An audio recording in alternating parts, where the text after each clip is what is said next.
juga harus dibuka sampai detail-detailnya siapa yang dapat aliran influencer itu sendiri.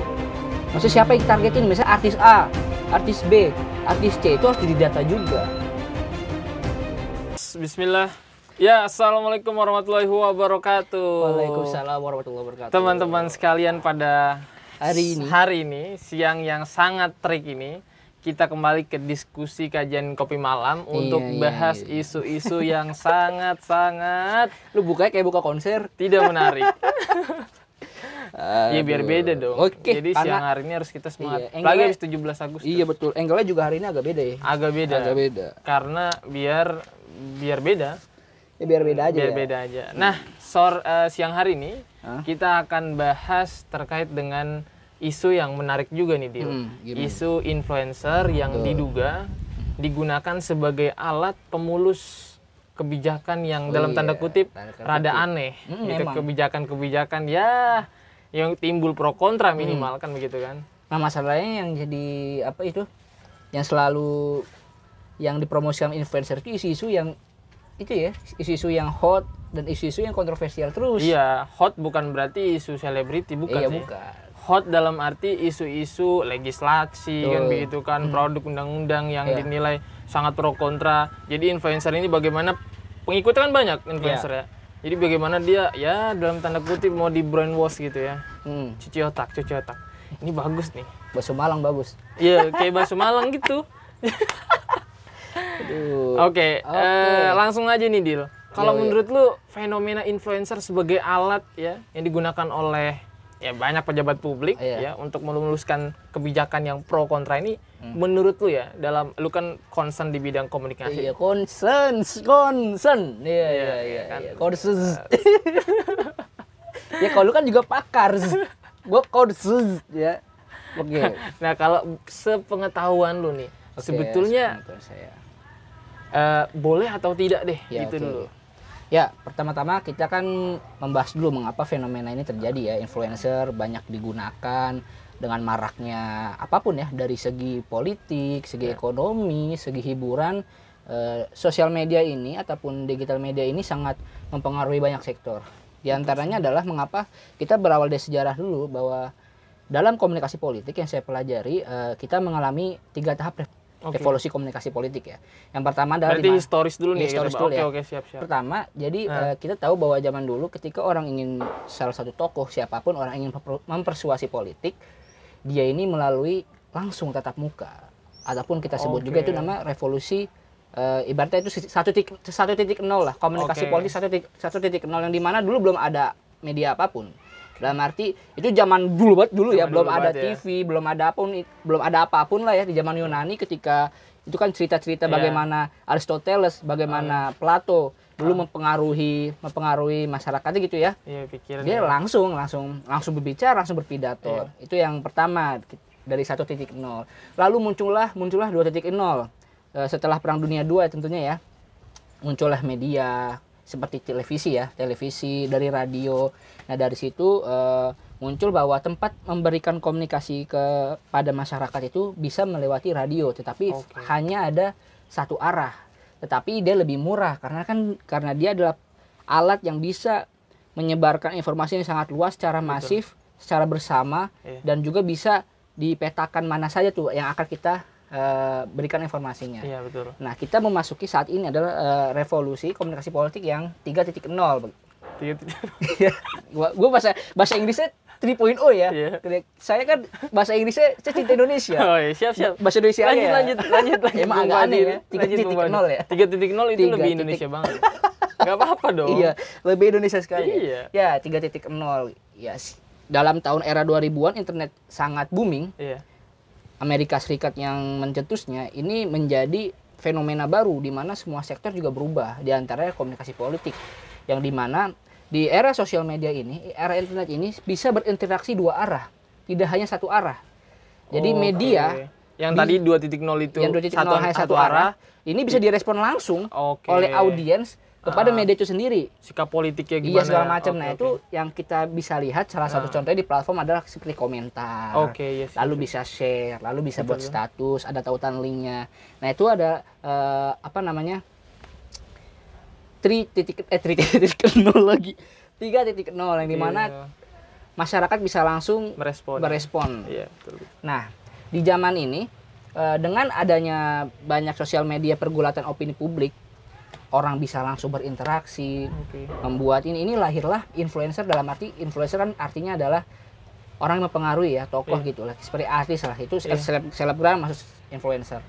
Nah, itu lahirlah influencer seperti itu, yang dimana mereka punya banyak pengikut, dia bisa mempengaruhi orang dengan trustnya dia, kredibilitas dia.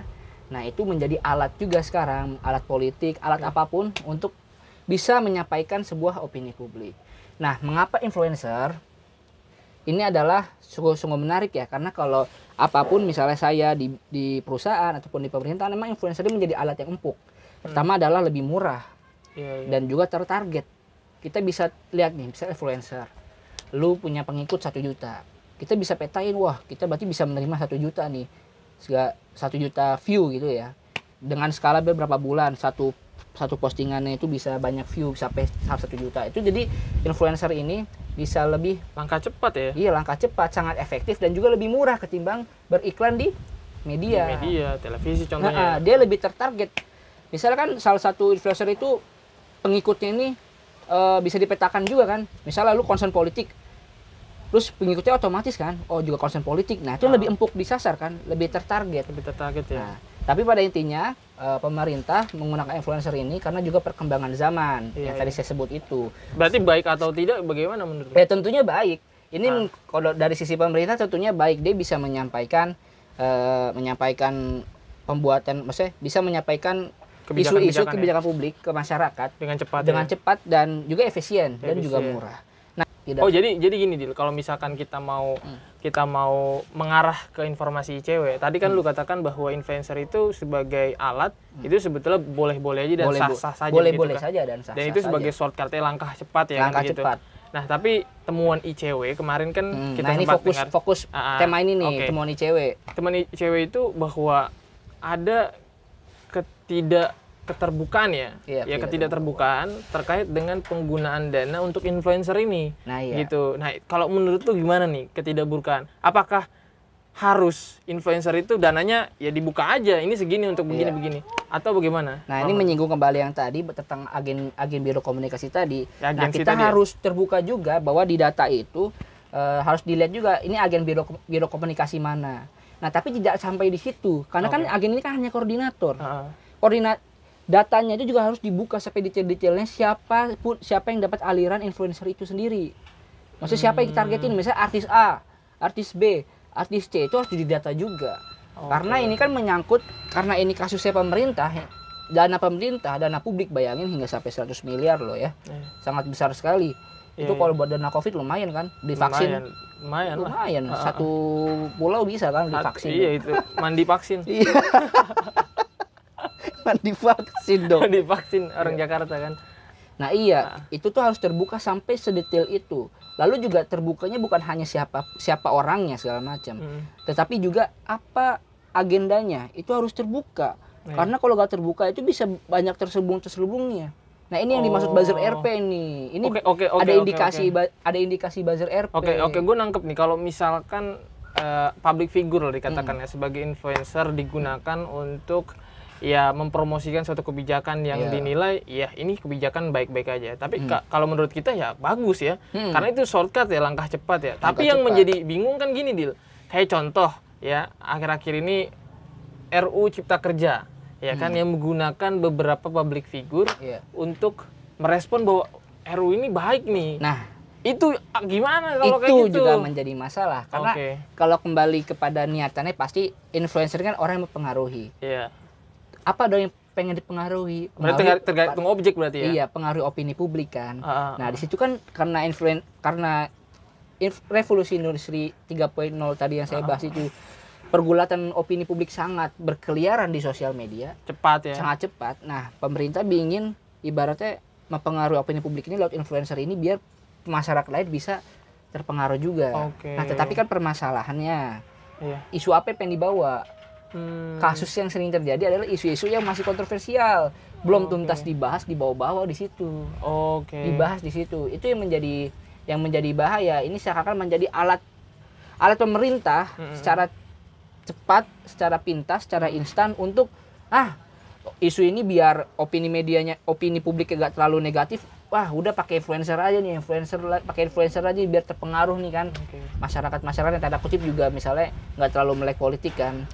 Nah, selain itu masalahnya juga adalah influencer ini bahas isu beginian yang tidak kompatibel dengan latar belakang dia.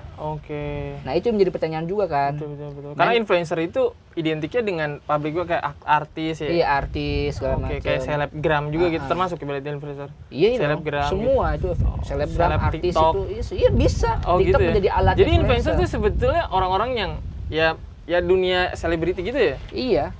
Dalam bukan selebriti ya, orang yang dia misalnya dia bisa aktif mempengaruhi aktif di sosial media, dia bisa mempengaruhi. Misalnya pengikutnya banyak ditambah punya fanatik juga kan, misalnya sekali view, sekali konten. Itu kan dilihat juga sama agen biro itu, belum tentu view-nya itu banyak tetapi dia bisa mempengaruhi kan. Iya. Dilihat dulu setiap konten. Sesuai gak followers dia sama viewers dia? Sesuai gak? Kalau viewsnya banyak, followersnya banyak, berarti wah ini dia mempunyai masa yang loyal terhadap si influencer itu. Dengan masa yang loyal itu, ketika influencer ngomong A, ya otomatis kan ditelan A. Semuanya A ya? Iya, bisa ditelan A. Contoh, RUU Cipta Kerja ini ya bagus misalkan bagus, ya. Bisa jadi pengikutnya bisa bagus. Ya mengatakan bagus semua berarti gitu. Berarti. Nah, kalau apa menurut lu lagi kalau misalkan? Nah, selain itu, saya kan beberapa poin sebentar.